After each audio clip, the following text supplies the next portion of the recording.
Hey, welcome back to JB Breaks Free. I hope you're having a great day, a blessed day, and getting 1% better than yesterday. I'm trying to do the same and breaking free any way that we can. Today, I want to talk about debt-free living, and that's going to be debt snowball versus debt avalanche and what I use to become completely debt-free.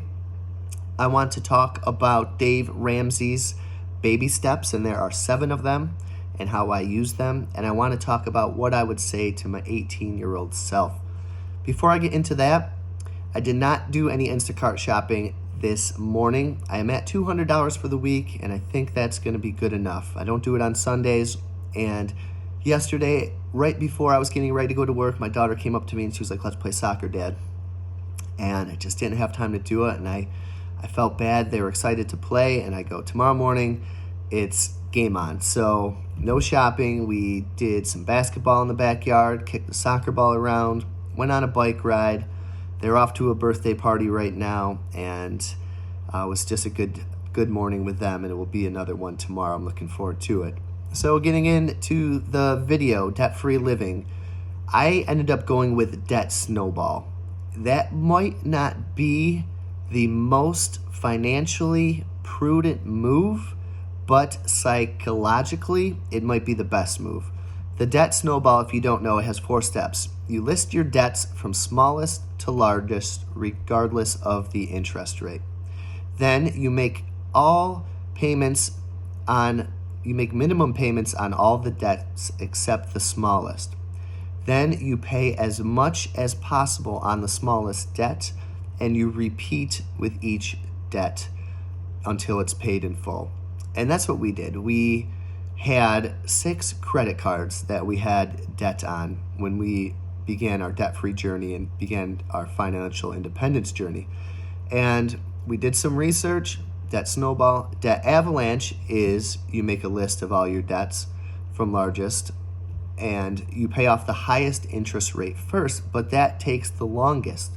Whereas if you pay off your smallest debt first, you can roll that into your second debt, your second smallest debt, and then your third smallest debt, and then you just got the snowball picking up, and that's how you do it. So I think that keeps you psychologically motivated to do it.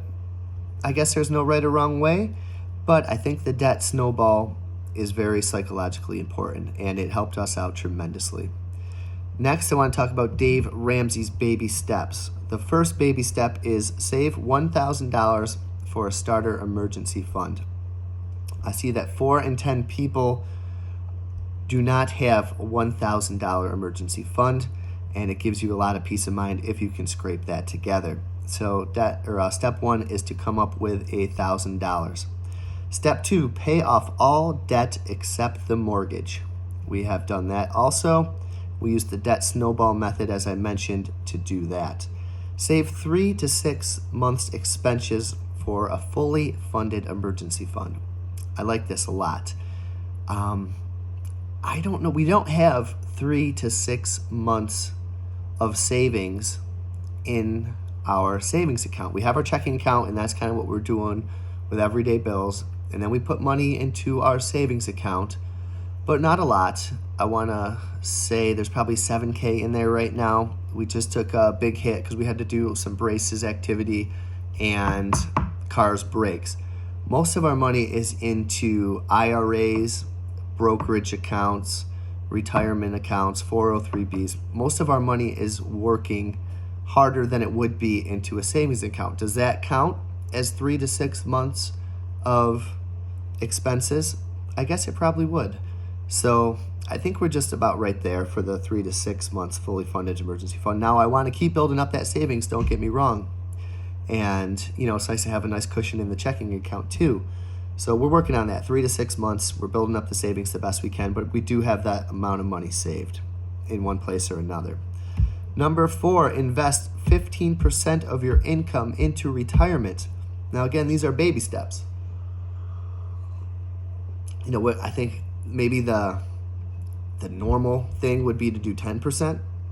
Like we said, normal is broke around here, right? But it's a heck of a start if you are massively in debt and you have tons of credit cards and you can barely save $1,000.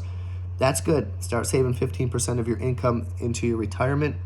We, if you follow this channel, we save about 50 to 60% of our income, give or take, any month. And most of that is going into retirement accounts and IRAs and brokerage accounts. Number 5, baby step, save for your children's college fund. We don't have a 529 account for them. I would think their college fund is just part of our savings, and we can help out the best we can. I cringe at college loan debt. I guess with the 529, there's a massive penalty if you don't use it for educational purposes. I just don't want to get tied up in that too much.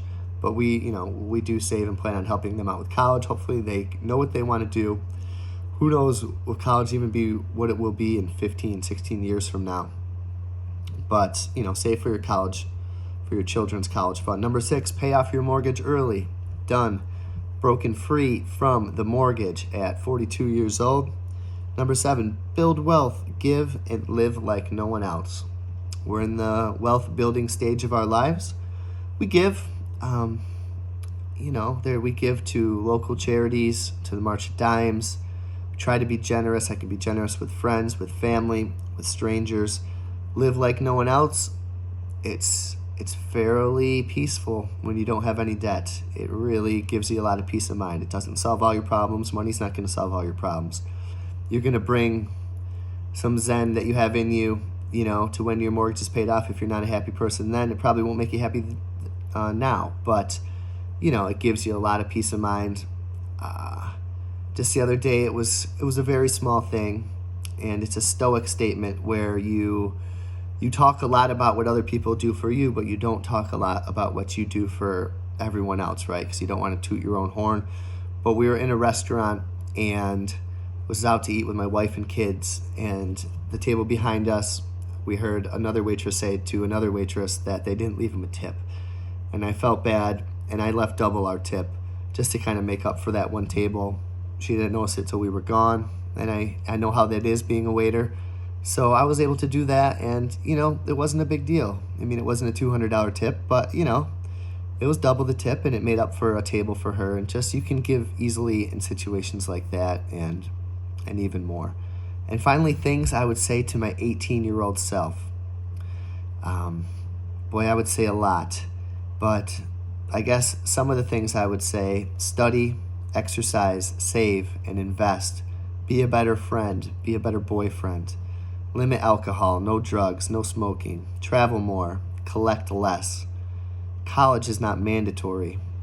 Be grateful. Find lessons in failure. Write down some wisdom from your grandparents. Things will get better. And really expose yourself. Figure out what you want to do. That was one of my biggest things. I didn't know what I wanted to do. I wish I was exposed to more. I wish I was more confident in myself at that time. Maybe just kind of buckle down, be a little bit more serious. But things have turned out pretty well. Late bloomer as usual. But, we're happy, healthy, safe, and free. And I guess that's really all you can ask for. And I'd like to know what you would say to your 18-year-old self. I'd like to know how you feel about the debt Snowball or Avalanche, if you've used them, and what you think about Dave Ramsey's 7 baby steps. He does have extended steps I'd like to get into on another video. But I hope you have the best day ever. Let me know how you're doing. Like, share, subscribe, comment. I love hearing them. And I will see you on the next video.